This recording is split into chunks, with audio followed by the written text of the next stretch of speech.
version of Robopod, which is near and dear to me. I love Tezzerets. They're some of my favorite planeswalkers in the game. He already had forces? Well, I don't feel bad. Let me show you where it's going, though. This is called Fearless Robopod. This is without the Force of Will, the first version to be forceless. Yes, it's a mind break. I don't know if that's going to stick, but we kind of made this version more pod-centric. You're going to see some more interesting creatures. For example, Revokers, Reclamation Sage main. We're running a bunch of Trinosphere that I'm borrowing. We're borrowing most of these Trinospheres. Lodestone's gone up to a playset. It's a little more mud style, this version. And I think it has less mana issues, color issues specifically. It's not really worried about, you know, do I have double blue? Do I have blue-black? This one's kind of just, it just plays. Every turn I'm slamming something. So I think in some ways this version might be stronger. So let me link this one as well, and we'll maybe play this one. Yes, it is a Minister of Pain. Yes, I'm testing it. Yes, I'm not sure it's good. I also included a Crucible, which may be main deck. Let's show off the Fearless Robopod real quick. We'll get back to some Doomsday. It's certainly interesting. Maybe instead of calling it Fearless Robopod, I should just say Golgari Pod. I don't know. See, that's what I've been looking into, Cellular. You want to check out this guy? I've tried this guy in the deck. Check this guy out. I was testing a Greel. What about a Knight of Souls Betrayal? But Minister I can pot into. I was testing a Greel.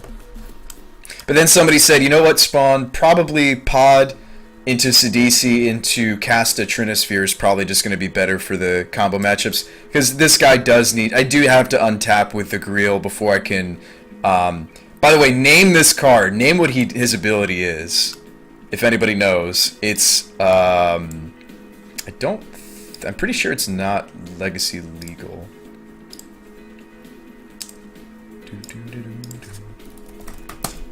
Let me double check on that. Maybe it's like...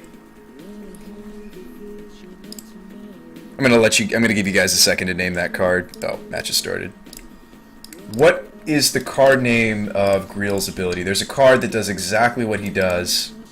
Yeah, exactly, Ghost Dad. Oh, this hand is awful. Quick mulligan. Oh, this one's much better. Now, I can't cast the Rex Sage, but I can cast Pods. And I can cast Chalice. I'm going to keep it.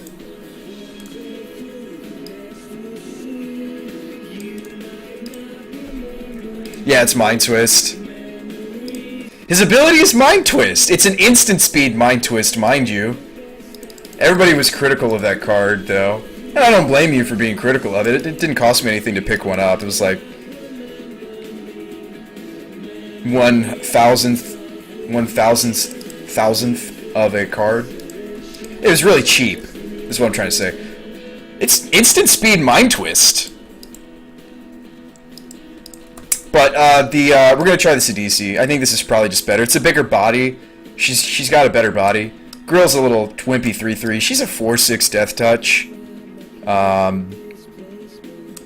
So we could pot, in theory, you pot a Frogmite into the Sidisi, and since that costs so little mana, like if the Frogmite was 0, if I paid life on the pod, I've only spent maybe 1 mana. I got a Sidisi, and then I have a bunch of other mana to maybe slam a Chalice that I basically Demonic Tutored into, or Trinosphere. Alright, waste me? Okay.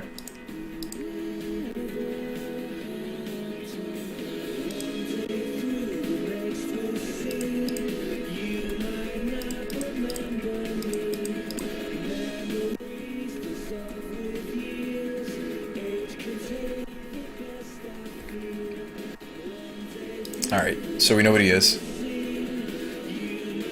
What's up, Humane Virus? I'm glad you think that way. So this is Fearless Robopod. We'll get back to the Doomsday in a moment. So we know exactly what we're playing against. This is Shardless. The giveaway is the Ancestral. They don't always run Waste, but unfortunately he's running Waste. They usually run like maybe 2. maximum of 3 wasteland, I would say. I think it's fine. It's not greedy. It's a powerful deck. He could, like, hand a Turok me here. There's nothing really other than the pod I want to hang on to. Now, we've assembled the combo. We have the pod. We have one of our best targets in hand. Okay. Turbogoyf. Alright, Goofy Goyf is here. If I was to blind Revoker anything, I would just blind Revoker Liliana. There's also Deathrite Shamans in his deck, but the Chalice has shut them off. We just need to get our artifact count up for the Enforcer, so we're going to just blind name Liliana. Now, they also sometimes run Jace, so, but I think Lily screws me the most so far.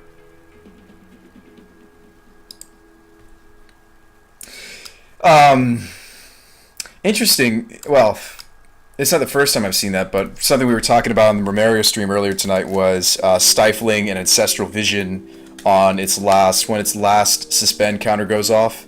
Alright, there's the Abrupt Decay, but it's not going at my Chalice, and that's important. I think that was that decay was just to increase his Goyf clock.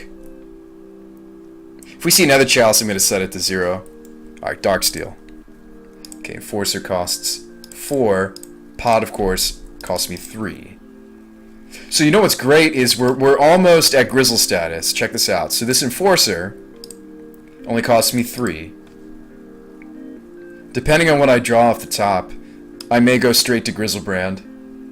Now, I prefer Grizzlebrand in this matchup to Pyrion, because if he goes Lily, I feel really silly. At least with, well, our life total's low, though. I can't really draw, can I? That's not good. I guess we just hope the Grizzlebrand sticks.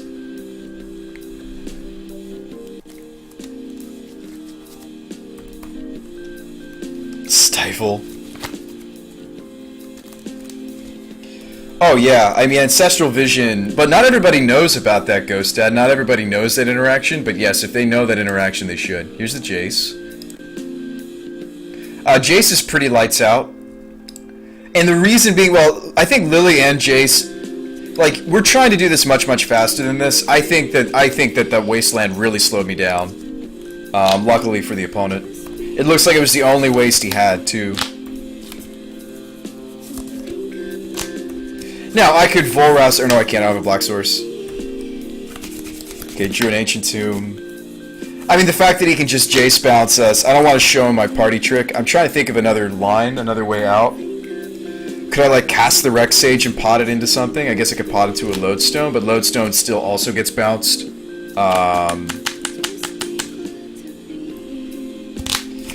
Can we get multiple pods out and Rex Sage? 1, 2, 3, 4, 5. No. I can't pod multiple... I mean, I can pod multiple times next turn. But, I mean, he still just bounces the Grizzlebrand. Have I considered Puppeteer? No, I haven't. Nope. I have not. Alright, so what do we do here? It's not our 5s that gets us out of this, though, Sally. I mean, Thragtusk is really good. Mind you, his Ancestral's going off. I didn't hit a Chalice for 0 to stop this. I almost just don't want to show him my party tricks. We just didn't do it fast enough, that's all. It happens. If we had this Ancient 2, we would have done it, like, turns ago.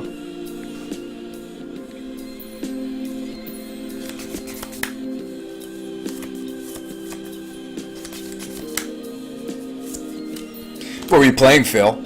What'd you play? Yeah, I just don't even want to show him our party trick. Let's go see. We had a slow start. He had a really good waste. Hitting the Ancient Tomb was great. Let's board. I'm not convinced that Chalice is that great in this matchup, by the way. It's just easily destroyed.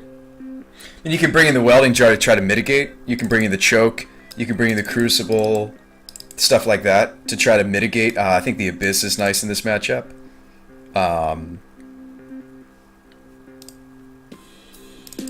Prefer the nasty Terrasti in this matchup.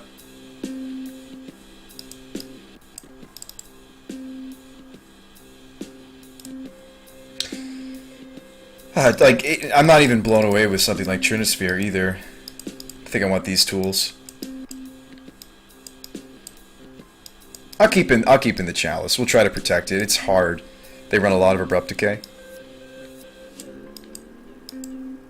No Rod incoming. That's what the Rex Sage is for. Alright, let's do it. You don't like Chalice at all in this matchup? Unfortunately, it's one of the only ways for me to have game against his Ancestrals. You think Trinisphere is better?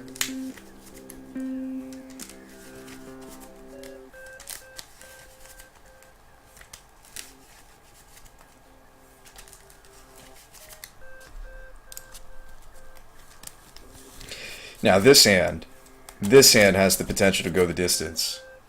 Snap Keep. I've been liking these Dark Steels because one of the ways that this deck has trouble some games is they try to stunt your mana production. They try to stunt your first few land drops with Wastelands. But if your first few land drops are Darksteel Citadels, it doesn't matter.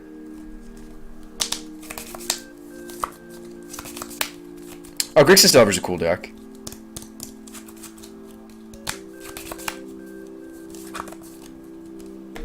You gotta draw better than Poop, man.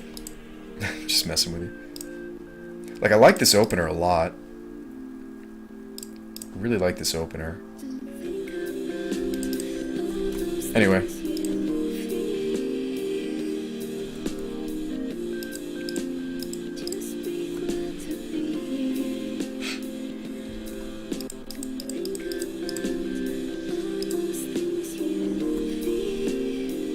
There's the Abyss.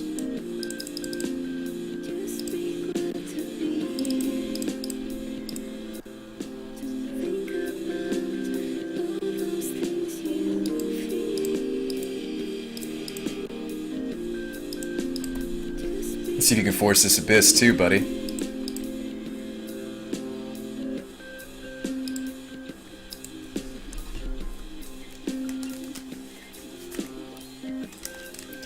If we Abyss him, he has to win with Planeswalkers. It really limits what he can do. Oh, I mean, he can beat me down with Strix. It limits him. It limits him. Let's see, Abyss. Maybe Abyss isn't that great in this matchup. This is a Deathrite Shaman. Okay, this will at least kill the Deathrite. I guess they do have enough artifact creatures to where maybe the Abyss is a silly idea. There's the Rex Sage for the Null Rod. We need a green source, though. Come to the conclusion that Force is terrible? What? What makes you think that? This is one of the only creatures in my list that doesn't have good synergy with Abyss, by the way. I think the Abyss is fine. I mean, it kills a lot of their creatures. Not all of them. We're cutting him off mana by making this play, by the way. He's going to lose the death right before he can make... I mean, he can make upkeep mana if he wanted to. Does Trinisphere stop the Cascade? Yes. Well, no, it doesn't... It makes them have to pay for it. It doesn't stop Cascade. They have to pay for it. Yes, we've claimed our first victim with the Abyss. In this list, anyway. Alright, there's the Null Rod. So we're going to need to draw... green.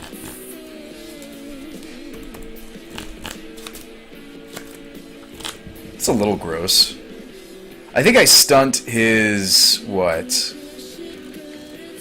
You hit the Tropical? I'm going to hit the Tropical.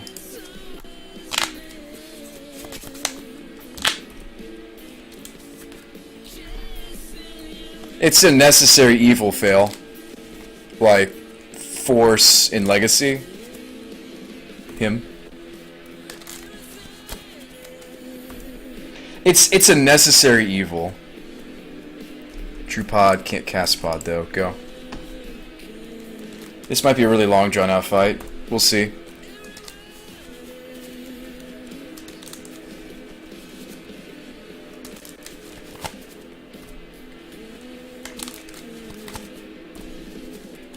Alright, there's the Enforcer. Costs me 3. Okay. Something funny about this deck is I will still just play out my artifact lands, even if there's something like a Null Rod, because we do have affinity creatures in the deck. We've got the Frogmites, we've got